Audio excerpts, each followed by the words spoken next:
Hey everybody, welcome. This is Secret Small Dave. I'm down here, I'm in the corner. I'm going to quickly show you what I'm going to be doing in the video, and this is more or less like a basics of the video before I get into it and kind of talk through it long form. Okay, so in case you don't have time to watch the whole video, let's go over exactly what I'll be doing. First things first, I'm going to use the general painter brush that is included in this post, and we're going to sketch something with it. I keep the opacity, the flow, the set opacity and flow, 88%, 80% flow. You can change it to whatever you want. The point is that there's a gradual kind of brush stroke going on where I'm not building my values to like pure black right away. All right, so I keep a pretty small brush. You can start doing broader strokes, do whatever you want, but this is the gist of it. Let's get into it. So let's do a smiley face. Let's do a smiley face. All right, so here you go. I'll brush it in kind of really light like this. There's the teeth. There's the eyes. It's a really cool new character. His name is Rush Williams. And then I start brushing in some light values. I keep this at 100% opacity the whole time. My brush sensitivity has been changed a little bit because I adjusted my tablet settings one tick towards firm on a Wacom Cintiq Pro. You can adjust your pressure sensitivity to whatever you like, but this is what this brush looks like when I'm just kind of sketching around. I like doing this because I can build up value gradually. I can keep going over lines and tightening things. If I need to erase outlines, I hold down the tilde key kind of shortcut that I have on my controller, my Torbox Neo, so I can brush in and out lines or reinforce lines. And if I want slightly tighter lines, I can use my Sharp Details brush. This changes opacity depending on what I'm doing. Let's do 40% opacity just because that feels like a nice kind of control. So a little tighter line here and there for what I want to be defined. I generally use this for lines that are kind of, if we're talking in terms of form, you see this under the lip here on the character, the smiley face, that's going to have a harder shadow because it's facing away from the light. Same thing with the kind of edges that are turning away from the shadow. Turning away from the light, rather. And I'll do that. So then I go back to my general painter, brush in some general values. The whole time I'm not using gray or any other color besides black. I'm just using black. So just brushing in and out and just trying to keep the control of my brush. So I have my values down. Get a bunch of information down as far as the forms go. I'm not going to do a full grayscale render. I don't need to. It just basically needs to be some form of drawing like this. All right. The next thing that I'm going to do is select the white outside. This is something you've seen me do a bunch of times. Just have sample all layers on the selection. Magic wand tool rather. I selected the white outside, and then I'm going to go to select in the menu. I'm going to invert that selection, and then I click select again. I go to modify. I'm going to press contract by 2 pixels. Select again, modify, feather. This creates a softer fill rather than like a really hard edge. Okay, and now I'm going to fill this in with yellow because we're doing a emoji smiley face. All right, so now I have that fill. I can go around the edges of this and clean it up, erase out using the tilde key, or if you're in Europe and you don't have access to that shortcut, just use an eraser or whatever other way you currently are erasing out. That's pretty much just what I'm using for this. So when I start blocking my values, you can use your HSB sliders over here. That's what I have on the right, or you can go to your color picker and kind of adjust whatever color you want, but I'm just going to go with a lighter value. Let's do something kind of green. All right, so I'm using my general painter brush. I'm going to brush in my value here. So I'm just brushing in this highlight. I'm on a layer that is a clipping mask attached to the fill layer that I had done beneath this. All right. So I'm choosing one color to highlight. You know, if I were to do a character with multiple colors, there would be different highlights on different layers. And yeah, I'm gonna erase out some edges and things to get some more blending going on so that the light isn't straight up. If you see me making wild facial expressions during this, it's because I'm not thinking and I'm going fast. So my eyes will suddenly get really wide for no reason. I don't know why that happens. Who knows? Okay. So let's lock this layer now that we have it. Lock that highlight. And now I can do like a slightly darker, warmer tone for the edges here. So I'm painting just within that highlight fill.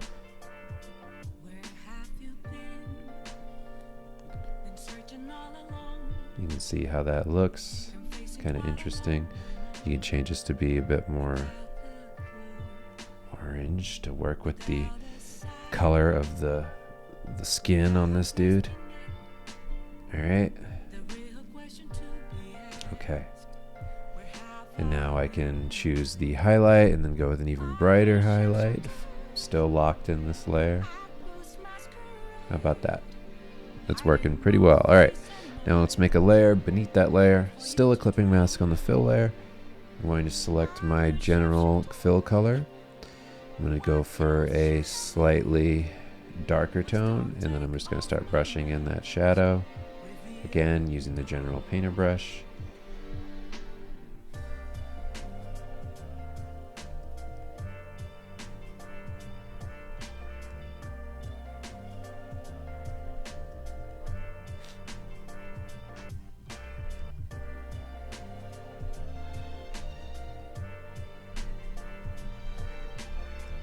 Okay, and then again, using the tilde key or eraser, I'm going to soften up those edges or just kind of erase out brush strokes where I don't feel like they need to be.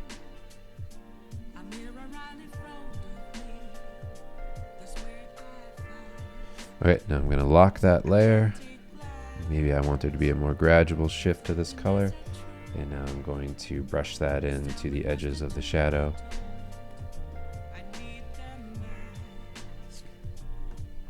Cool. All right. So now what I'll do is I'll go, like, let's just say this is the whole thing, but I would do that for each individual thing. If they were like eyes, different color hair, whatever, if there were sections of things. Again, you don't have to go that in depth with how you break everything down into layers. That's just what I did. So anyway, now I'm on another layer. This one's a multiply layer. It's a clipping mask. It sits above both of those layers that I just showed you. And I am going to use my Sharp Details brush, and you can leave it at 100% opacity. You can change it to something else if you want a little bit more of a gradual kind of shift into shadow. But I'm going to start blocking in my drop shadow here. I like using this brush because it forces me to create definite shadows. I can soften up the edges of this if I want with the other brushes, or just use this brush. Just slightly brush it out like that. But yeah, I don't want to have it be as gradual and soft as the rest of the values that we've blocked in already, because I like doing slightly harder shadows if the lighting calls for it. I find that it gives a bit more definition to the forms. So anyway, and we're going to do the same sort of thing where it's like blocking this in and then refining it. You know, like I'm not going to just keep this same exact color. I'm going to do a similar thing where I just knock colors back and whatnot. Okay, so here we go. Blocked it in. Going to choose my general painter brush and soften up those edges where I want them to be soft. Leave them hard where it makes sense for that.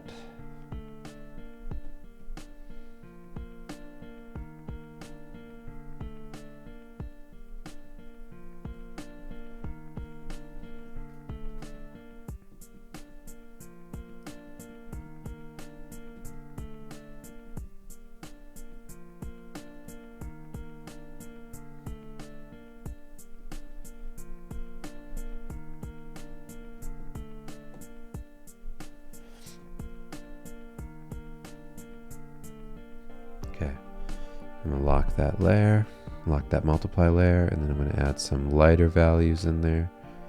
Maybe some warmer tones toward the edges of the shadow to create some subsurface scattering, you know, whatever makes sense for what you're doing.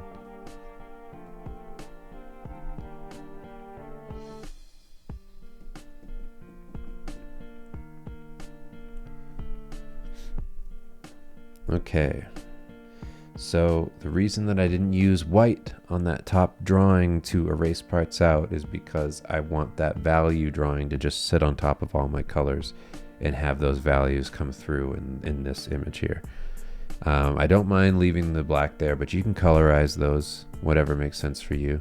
I can lock that line layer whenever. And because I use just black and not a scale of, you know, literally not grayscale, because of that, I'm able to do fills on the whole thing. So if I fill in another color on that black line value layer, I can change everything to that one color without flattening some of my values. Because if you had like a gray there and a black there, it wouldn't discern between the two. When you did the fill on top with your new color, it would just cover everything. So you wouldn't have that gray sliding into black. You'd just have a red tone. Or you would just have to redo that value painting again because of that.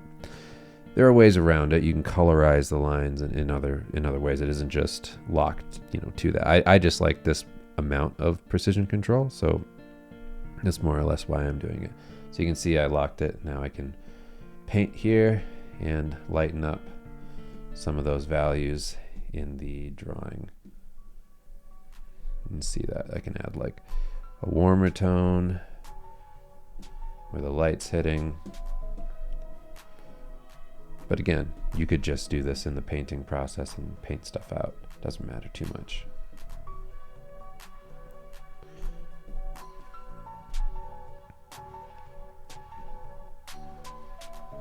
Yeah.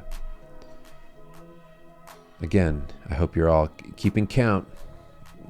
Look at my eyes. I don't know when I do it, but sometimes when I'm painting, I go. So watch out for it. It's like seeing a rare Pokemon. Blink and you'll miss it. And I don't blink, so it's gonna happen. Okay.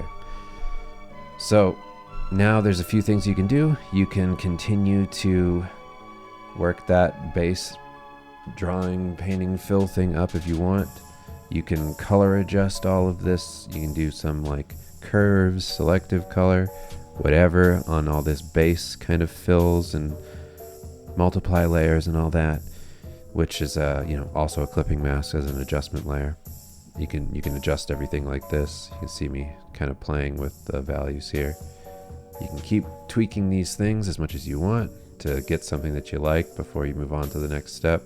I find it's easier to adjust all of this at this stage so that you kind of know that when you're painting the next part, you're using the set amount of values you actually want to use in the final.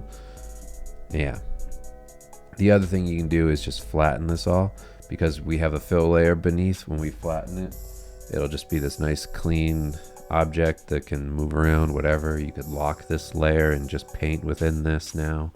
And, you know, it's this solo thing that you can then plop around or move elements of your composition here and there and do minute adjustments. I like that personally, but again, that is just a personal preference.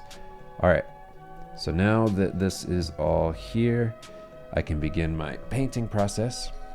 So you can use the general painter brush if you want to just start painting, you know, just using the eyedropper, selecting the values that are there and just painting with them.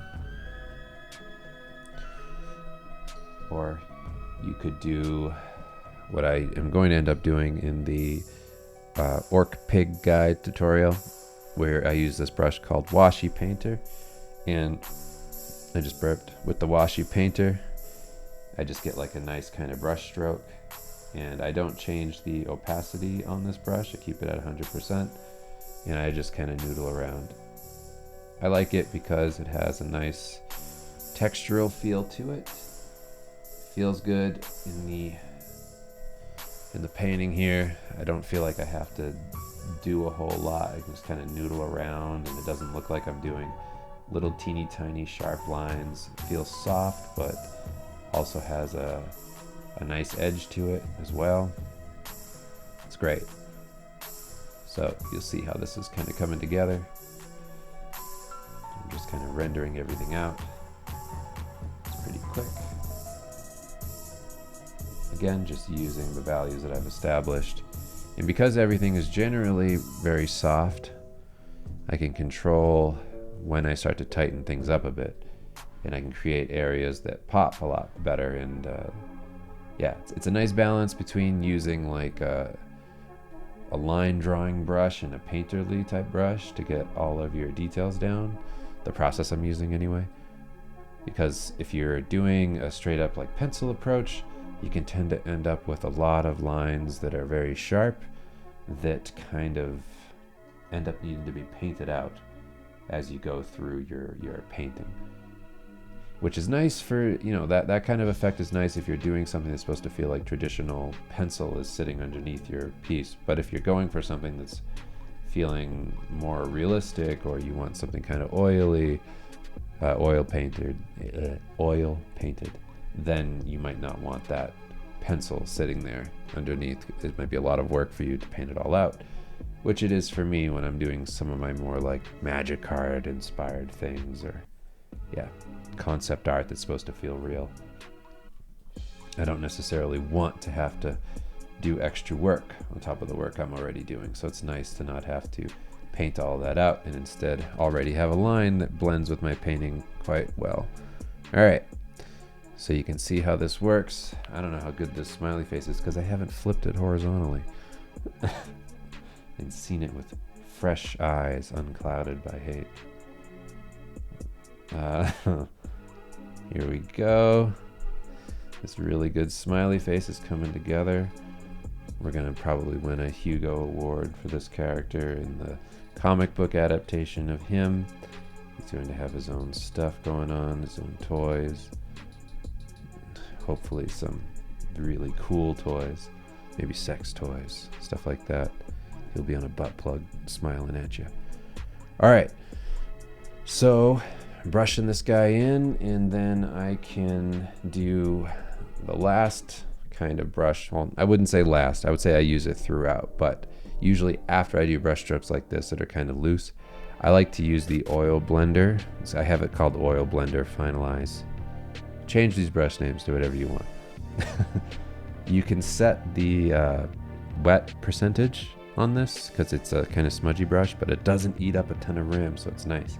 You can change that to 0 if you want kind of a noodly brush feel to it, where it's less of like a smudgy, losing steam type brush that's running out of paint, and more of a painter brush, which is kind of nice for what I'm doing right now. But you just eyedrop around and then you paint with it, and it blends all the colors and things that you're interacting with the brush strokes. So it's nice. It has a nice texture to it. Feels like a brush. And yeah, let's see how that's kind of coming together. Again, I'm being super fast here. This is me just kind of showing you the gist of the whole process, but you get the idea of how this is, you know, coming together and how it'll look in that final pig guy.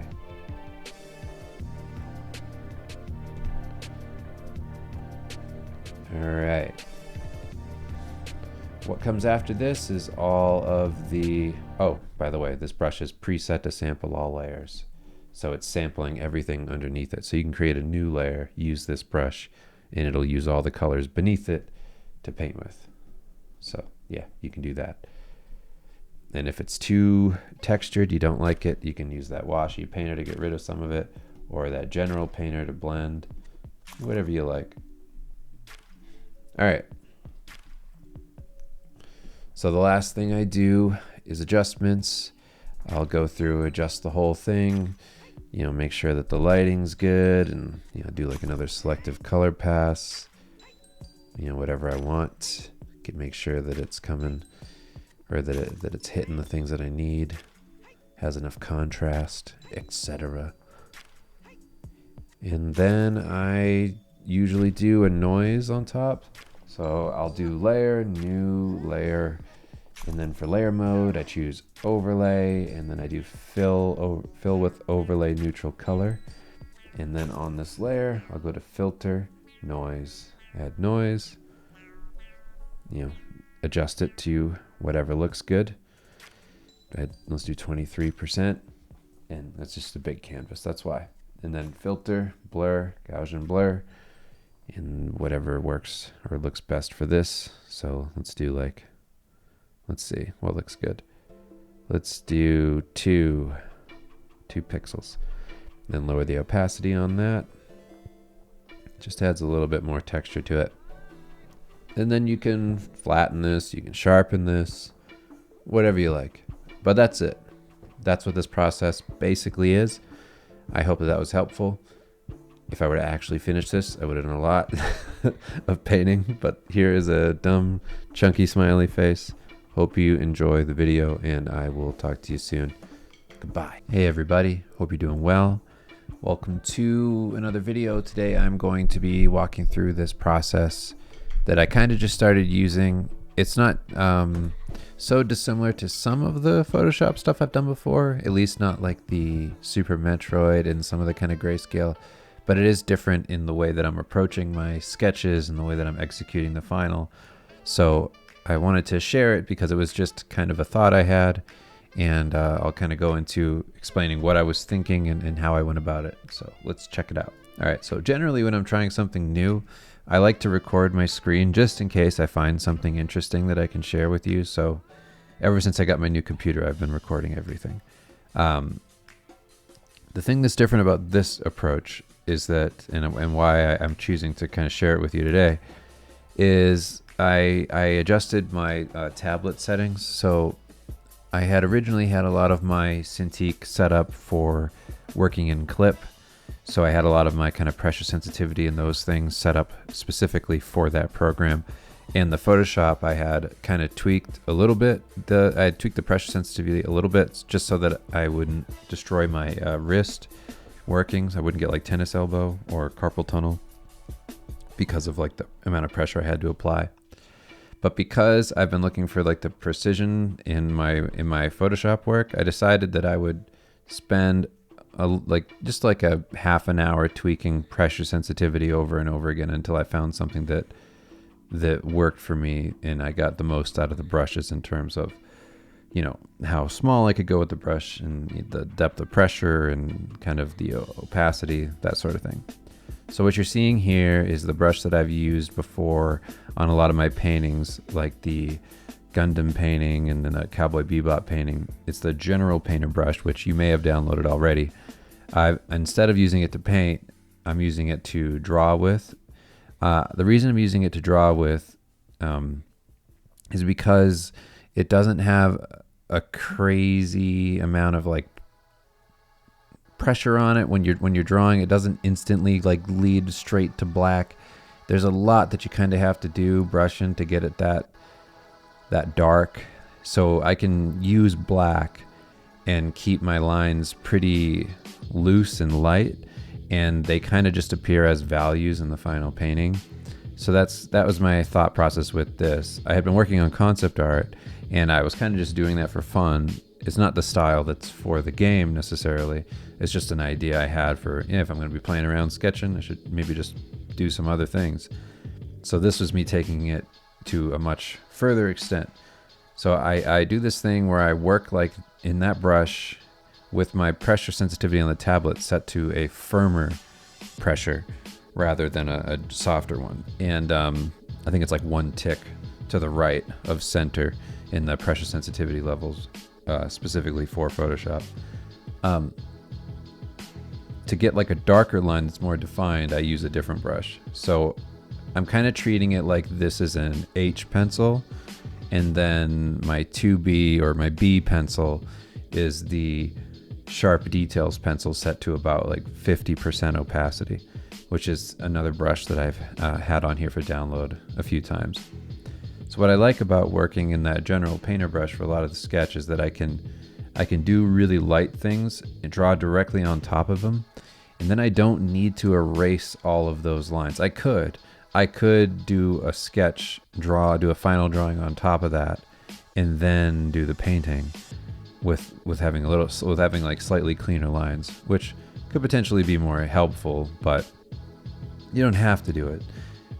Here I'm not doing that, but sometimes if I'm doing something like very clean, or the style calls for it, or I'm drawing like a face that doesn't have a ton of wrinkles or something like that, I'll tend to clean that up a bit with a tighter line drawing, as you might have seen.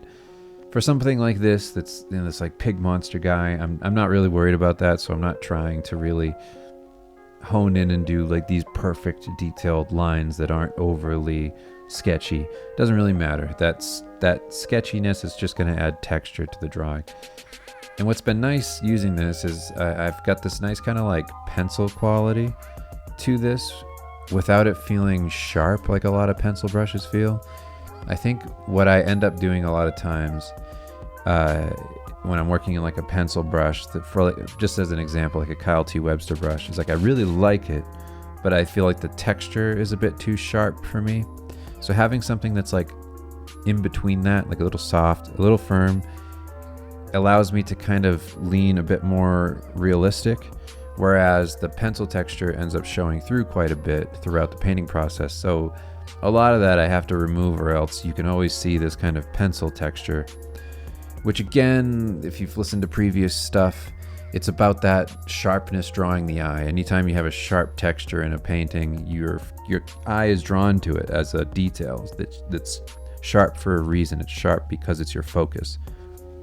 So anytime that's happening and I don't necessarily want that to be the case, I try to find a way to either erase that thing or paint it out or whatever. But if I can go from the start with a tight drawing it's like a tight drawing that isn't overly sharp, it just feels pretty good, then that's kind of what I'm going to lean towards. So that's what this has been for me.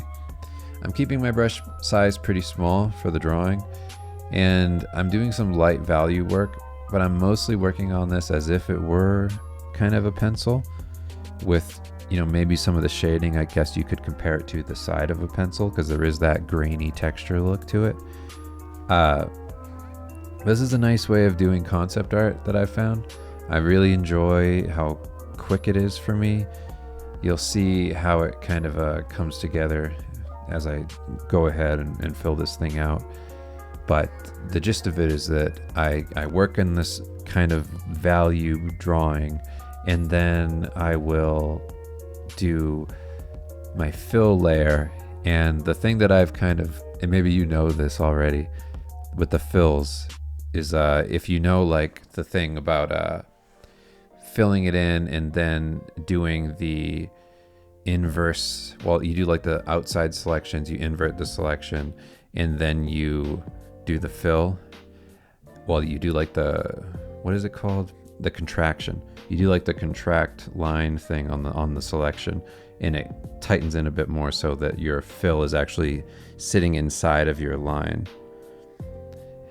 I was doing that, but it ended up with this really tight like vector fill, and I don't know why I never thought to do this before, but there's a thing in Photoshop where you can go to selection again after that, and you can go and change the next kind of like modifier to that selection the same way you did the contract.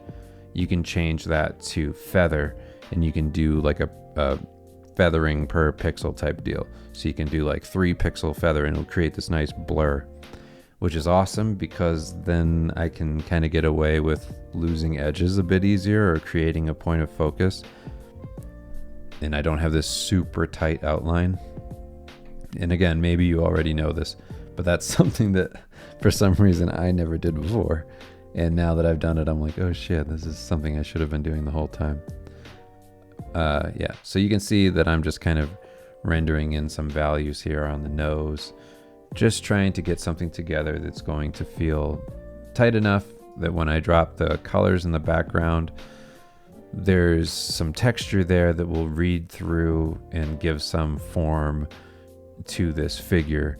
And from there, I can build off of it with all the colors that are going to sit beneath it.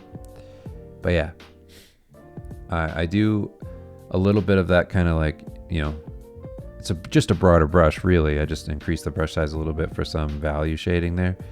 But it is kind of just like in the same sense of shading with the side of the pencil. That's kind of how I'm picturing it when I'm working. So I'm thinking of like, you know, making sure I'm reinforcing the forms, that the value isn't, you know, super dark. I'm not trying to do like pure black in here or anything.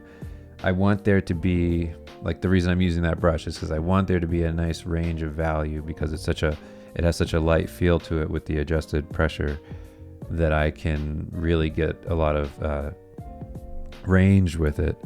And in that way, I don't end up going straight to black. And it's honestly one of the reasons that I like working in white here, like this white background. It's nice because I'm building up my values over time.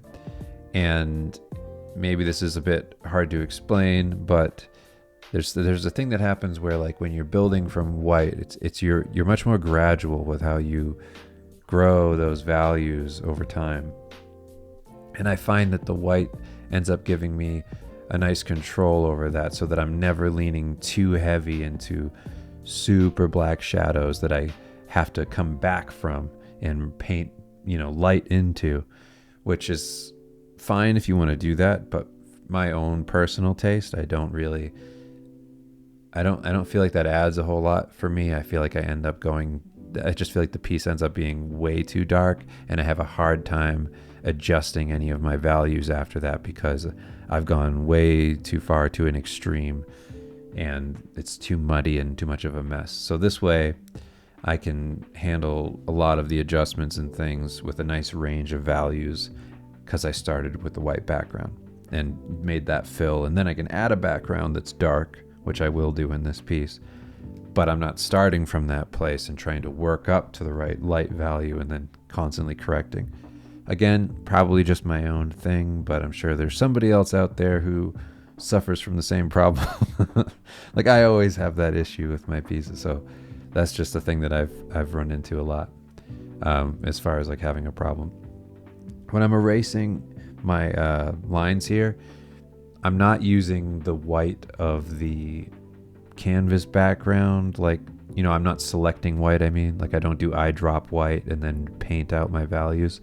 I'm just using the tilde key, that squiggle key that's next to the 1 on your keyboard. I'm using that to turn my brush into an eraser and erase out. If you don't have that ability, which I guess from what I understand, the Photoshop that people use in Europe doesn't have that feature, well, you can do something similar. I'm using a controller for a lot of my work, so I'm using the Neo, what is it called? The Torbox Neo. That Torbox Neo has modifier things on it, so I can press a button and instantly hit the tilde key, that sort of thing. You could just change that to an eraser, or just, you know, use the eraser brush however you use it right now. But that way I don't need to turn this into a multiply layer after the fact. I can just work it up in black. Like, I don't use any other value besides black for this whole drawing. But that way I have, you know, these immediate fills beneath. I don't need to worry about adjusting or like trying to do a fill on my lines, even like locking my line layer. And let's say I want to paint the whole thing red. I want to change all my lines to red lines. I can do that. All the values will immediately go to red.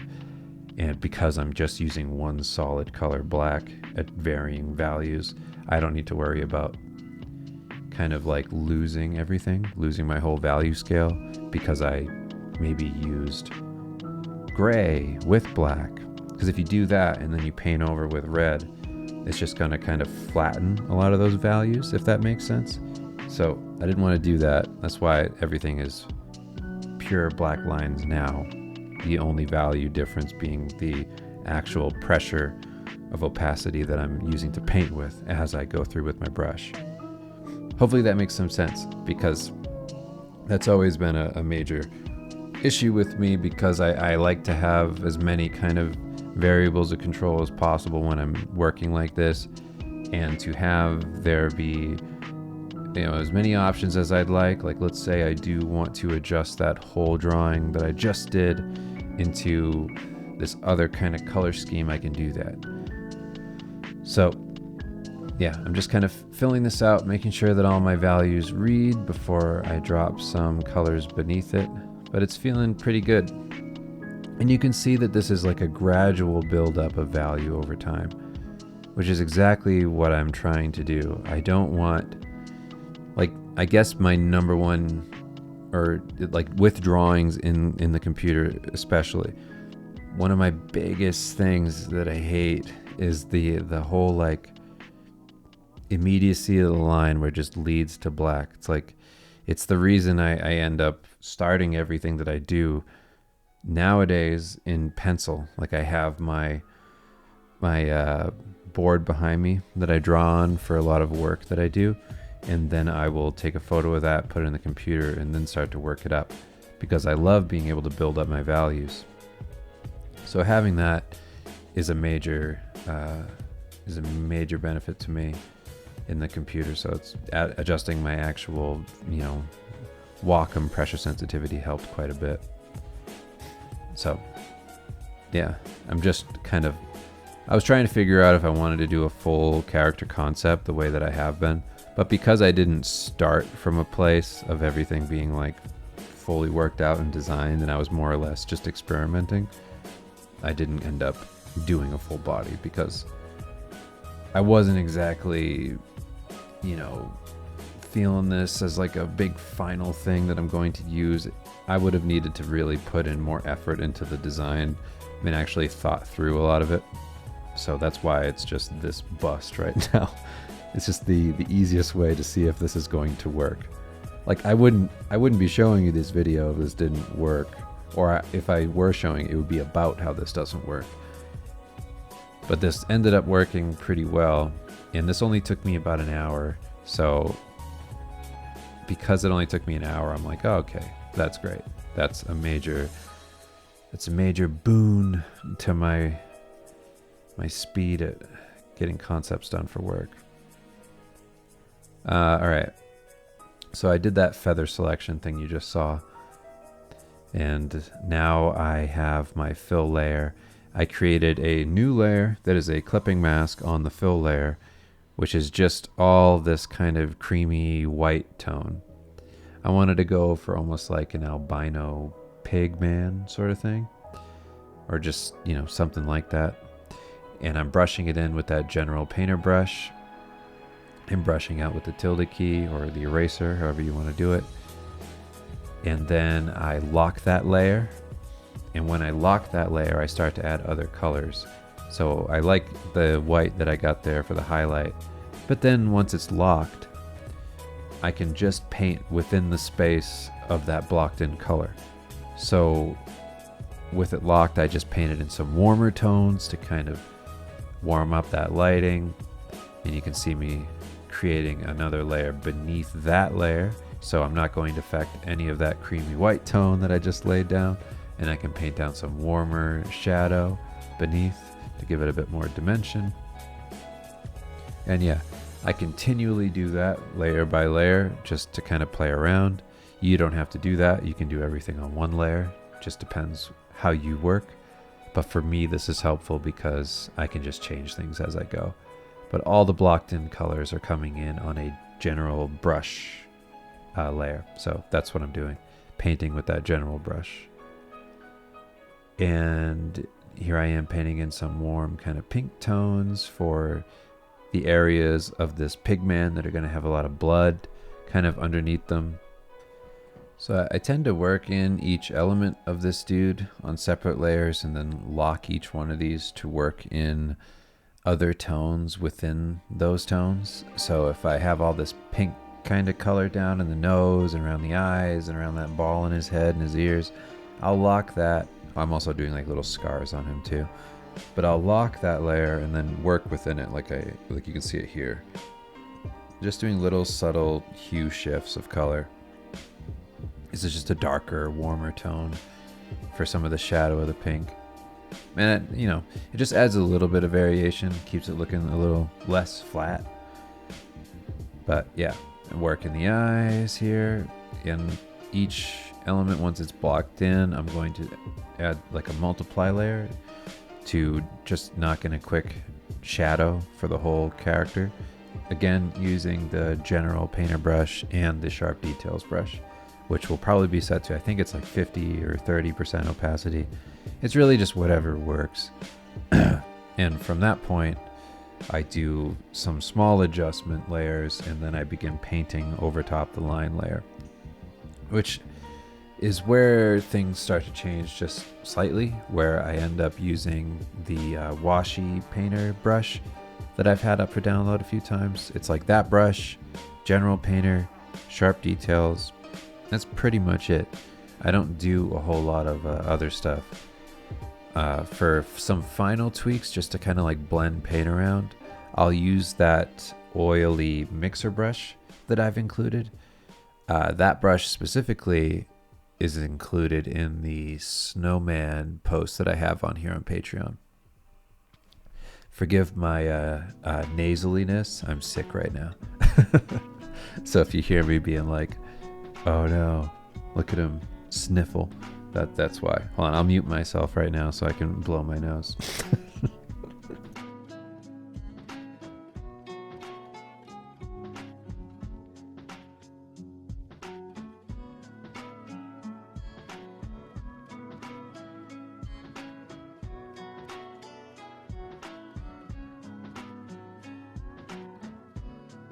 Okay, I'm back.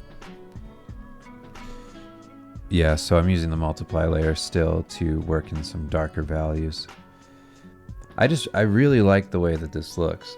It doesn't feel like too much of anything. It doesn't feel like too much line, and it doesn't feel like it's not quite a painting. It's riding this nice line, and if I were to actually finish it the way that I was thinking of finishing it, I think it would come together really well. And if I started doing things like the Blackbirds painting that I had done previously, the one that had all like the kind of I would say probably like Final Fantasy XIV inspired stuff, then I think it would work really well. So I'm excited about that. And you know, like this is a great like magic card style. So hopefully I get to use it in practice and knock something together. Or we could just do something on Patreon with it, doing like an actual IP or even just an original painting that's feeling like it could live in this space style-wise. You know, there's a few different kind of ways of doing it. I also did, just to make sure that this approach would work with like a handful of different styles, I did a piece from one of like Akira Toriyama's characters named, I'm probably saying this wrong, but Arail, or Arayli, or Aral, I don't know how you say her name, the girl with the purple hair and the glasses. I just thought, I wonder if you could do this same exact approach using the same exact brushes and create like a wholly different style that still worked. And it worked, so I was like, good, okay. Now I'll be able to use this for a bunch of different things. So I'm excited about that. And we'll see. I like the amount of texture that this style has using the brushes that I'm using. I find that that's been a big plus for this, is that I don't need to go on top and kind of make it look painterly. Like it has the underlying texture to feel traditional enough. It has like its own noise quality to it, which is great because I envy that in a lot of artists. Like so many oil painters get that.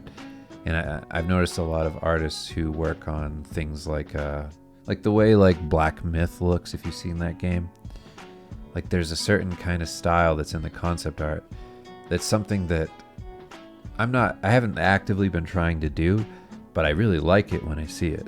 I know a lot of Chinese artists work in that style when they're doing the kind of realistic take on like ancient gods and like mythology type work. They have this really nice kind of textured thing that's, you know, painterly but tight at the same time. And I've wanted to have something like that. And if I were to actually do a base sketch underneath this and then fix all my problems in a slightly tighter drawing, building up the values the same way that I had done in this from the get-go. I didn't really know where I was going with this, so that's why I didn't do that.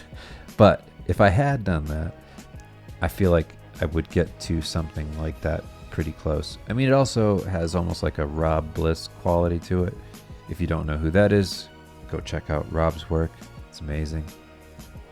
But yeah, there's a lot of artists out there that I really respect who get that kind of texture in their work and that balance of line and painterliness, and tight versus losing edges and all that.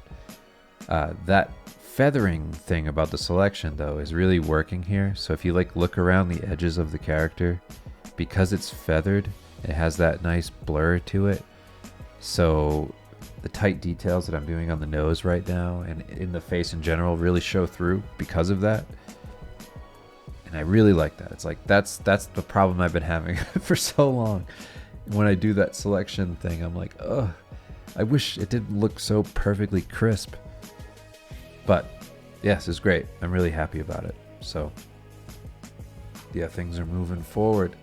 They're going up. I mean, if I had done this on that Bloodborne painting, that would have saved me so much time. Like the fact that this dude is only taking me like literally an hour to do.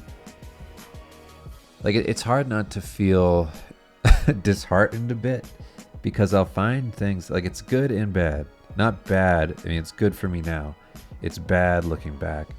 Where I'm like, I always wish I was more efficient. That's kind of like my goal, is to just continually grow, aim for that next thing that's going to make me a little bit faster, make my life a little bit easier.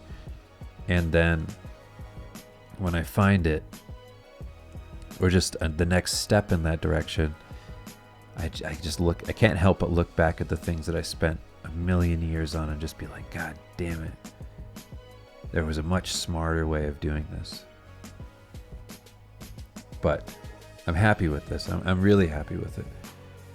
And I think that it's helping me kind of bridge the gap between what I was doing with that owl painting and what I'm doing in Photoshop. Because you could get the same sort of result the way that I did that owl painting. If you go back and watch that video, if you know what I'm talking about, I did a demo where I showed how you can do grayscale in Clip Studio, bring it over into Photoshop, soften it up, add color, and then have like a quick concept. This is the same sort of deal. It's just that this has a lot more life to it. This has a lot more vibrancy. It has a lot more depth in the colors. It have a lot more control over what I'm doing. I prefer this look. Not necessarily like I love this concept of this pig guy. It's just the technique. It feels good the whole time, and I'm actively thinking about what I'm doing the whole time because I'm constantly rendering, constantly drawing, and planning out the forms, versus something like that clip one, which had a lot of sharp details that I had to work out. You can fix that by just using different brushes and clip. I'm not saying you have to like do exactly what I did there with those exact brushes. There is a workaround. But for staying in Photoshop, I find that this is really great for me. So I'm going to pursue this, and hopefully this will be the next thing that I kind of do with the Patreon. If I do another like big painting, or even just some like a handful of smaller paintings. But I mean, if I did something for like Elden Ring or whatever, this is the style for that. I might do another kind of take on, an updated, here's how I would do not Marvel, but here's how I would do like a magic card now versus when I did that other one entirely in clip. Or just, something that kind of works that out. But yeah, you can see how this is coming together. Like, because my values didn't go so dark from the very beginning, I'm able to now knock in those darker values where I want to kind of define the forms even more. So it's a constant buildup. You can see it there when I'm adding in like the dark lines around the eyes and things. Because I didn't work in pure black, I'm able to do that throughout the whole process. Just inching closer and closer to those extremes, closer and closer to white, closer and closer to pure black. And I can choose where I put those, so when there is pure black, it is like the highest point of, a higher point of contrast, or where something is receding the most into shadow without everything being dark lines. So that's really cool. And I love the way that it's looking right now. It's feeling like, it's not everybody's favorite thing, I'm sure. But for me, I grew up looking at artists like Brahm, and I grew up looking at like, a lot of like painterly artists for Magic. And I wanted to be able to do that. And I've never felt like I got close to that. I got the closest to it when like I said, I did those Blackbirds covers. But this is a lot closer than that. And if I had 5 hours, it would just look like a finished painting, which would be great. But yeah, nice first step. I feel good. And if you have any questions about this sort of thing, or if you want me to do like another demo of this, I'm sure I'll figure more about, how to kind of speed this up or make it better as I go. Let me know, and I'll try to do something for that in the future. But yeah. Oh man, this nose, I tell you, there's something wrong with me.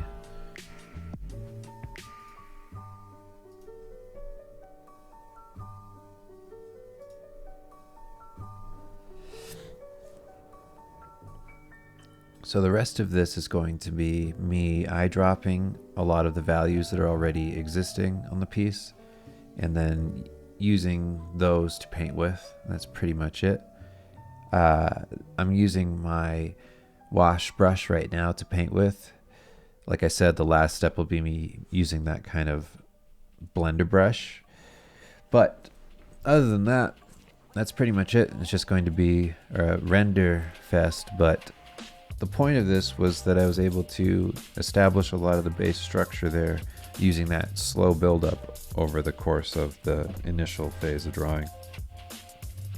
And because I was kind of noodling around, a lot of those small details show through really nicely towards the end, and it adds quite a bit of dimension to it. That's been the main takeaway from this, and I hope that using those brushes and maybe having a firmer kind of pressure on your tablet, if you play with that, maybe you get different results, will possibly help you with your paintings. Who knows? I know that it's like, honestly, working digitally, there's so many little things that you can do, like so many little like tiny adjustments to your tablet, to the programs you're working within, to the brushes themselves, that all of those things just end up becoming this strange obstacle where you're finding the best way to work within all of these multiple kind of processes that are going on in each program with each tool. And if I had any kind of critique about digital, at least like having execution in digital artwork, it would be that. It would be that kind of thing is cumbersome. And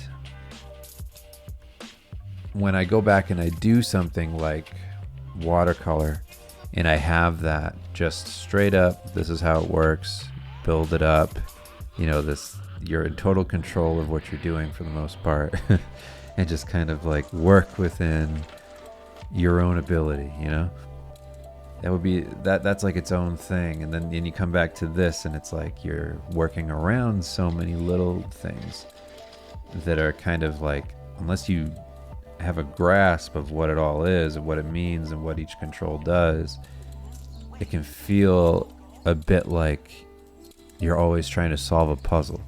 At least it does for me, because I consistently run into problems, and I always end up trying to find some kind of workaround, and I spend a lot of time doing that rather than just like executing pieces.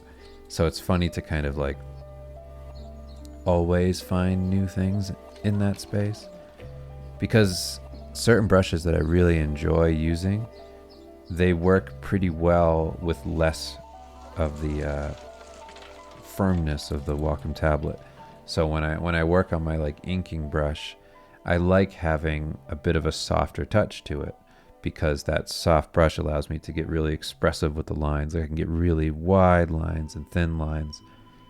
But if I want something that's feeling a bit, you know, like I'm kind of carving into it, and it's like this really controlled like chiseling thing that I like when I'm painting, then the firmness helps for that.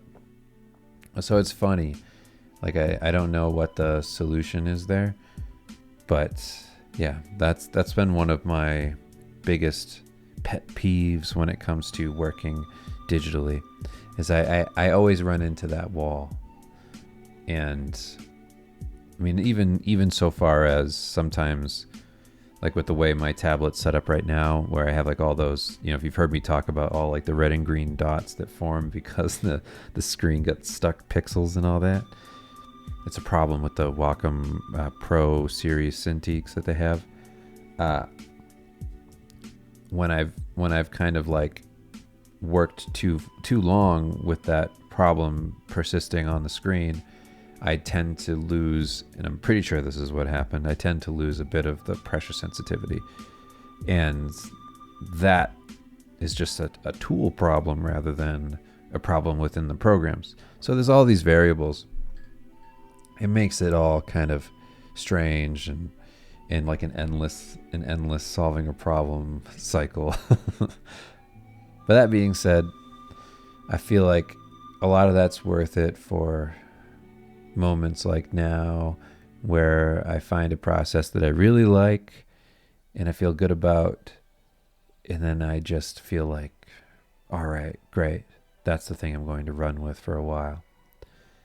That's what it's all about. That's why I like doing the Patreon, so I can just continually push through that and kind of keep finding things that are going to make me better. Look at that, I gave him little pixel eyes. Look at those little tiny dot eyes. It's like, yes, does that make him spooky looking? Sure. But now I 100% feel like I'm drawing from the place of having very much enjoyed Godsmack or something like that, and he's starting to feel a bit too lame, a bit too in the lane of, you know, like I'm a huge fan of haunted houses. So I don't want that. He's looking a little too bad horror movie-ish. Oh, let's skip ahead. Let's skip to where I'm doing something more interesting. So most of this is me noodling around. I'm trying to get to the part where I start to use that. Okay, here's something interesting. So everything's very soft, right? Because of the way I've been using the brushes. So when I do what I'm doing right now, which is adding in these little teeny tiny hairs that are sharp, using the general painter brush, but just kind of like doing really tiny lines for these hairs that are all over his face. You know, like a pig has little microscopic little hairs everywhere. Those sharp details read now. It doesn't feel like sharp on sharp. It feels like it's contrasting the texture beneath it, which is nice. That's exactly what I'm looking for. So I always love when I'm working on realistic stuff, or, you know, realistic stuff, when you do that thing of working with soft to hard shapes to kind of, or forms to work out the illusion of depth within a painting, and then you do these little tiny sharp details, because those are the things where, you know, like if I were to have taken this to a much more finished place, those are the things where somebody goes like, oh, that's crazy that you did all those little hairs, and you're like, that was the part that took me 2 seconds. The only reason that works is because of all the underlying stuff. So it's great. It's great to kind of find out that, oh, that's what you need. You need like a couple little sharp things. Like when I used to do those realistic portraits back in the day, a lot of what I would do is render everything out the way that I was kind of like, you know, the depth thing of rendering soft to hard forms. And then I would just kind of find a way to add a texture to it. Like if it was metal, I would add these little like porous dots all over. And then I'd make sure that if the pour was like this, and light was catching, you know, like here, that I would just do that light on the edge. So there was like a little bit of like edge lighting where the pour was kind of catching that tiny light. And I would do that for all these little dimples and things. And the same thing with skin. I would add just a bunch of little pores or little imperfections and dots and sharp things. And that texturing on the forms that read just ended up making it look real. And it was great. It was just this really quick thing at the end, and it brought it all together. And then you do adjustments and everything, and that it, you know, it looks done. So you could sell a lot with that. You know, soft versus hard, and then like really fine texture. You can really get away with quite a bit. I realized that in like a lot of the realistic art that I liked. I was like, oh, that's all they're doing. It's like an illusion. They're just playing a trick. And I was like, that's great. So that's kind of what this is, of just adding these tiny details towards the end. So now that I have this guy, I was going to do a selective color adjustment to the whole thing. But because there's a fill layer underneath for this whole dude, I'm able to merge all the layers of just the character to that fill layer, and they can just live there like this. So now he's just his own layer that I can create a clipping mask that's a selective color. You can do curves, you can do whatever you want. And then I just adjust each color. I can adjust the reds, adjust the yellows, fine tune it until I find something that works for me. And if the selective color doesn't work, I can turn that off and try something else. But yeah, this is where I do all of my adjusting towards the end. The only reason I ended it here was just so I could have kind of an end thing to show you again of how I go about the process, generally speaking, for a final thing. But in reality, with this character, this is not a final. I would go much further if this were a final concept that I were submitting for approval, or a final painting that I were showing to you. And yeah, it would be a whole other thing. Everything would be rendered. His armor wouldn't be doodly sketches. But at least his like face, like just this part of his face is mostly done. So yeah, this is the new technique I've been working with just in the past few days, pretty much ever since I did, if you saw it, the Venom painting that I posted up online. That was the last thing that I kind of did in this style, but not quite, but similar enough. And this is the evolution of that. So hopefully this was helpful. And if you have any questions about this, please feel free to leave a comment, and we'll talk soon. Thanks as always for supporting this Patreon and for watching my videos. I hope it was helpful, and I will talk to you in the live stuff and other videos. Bye.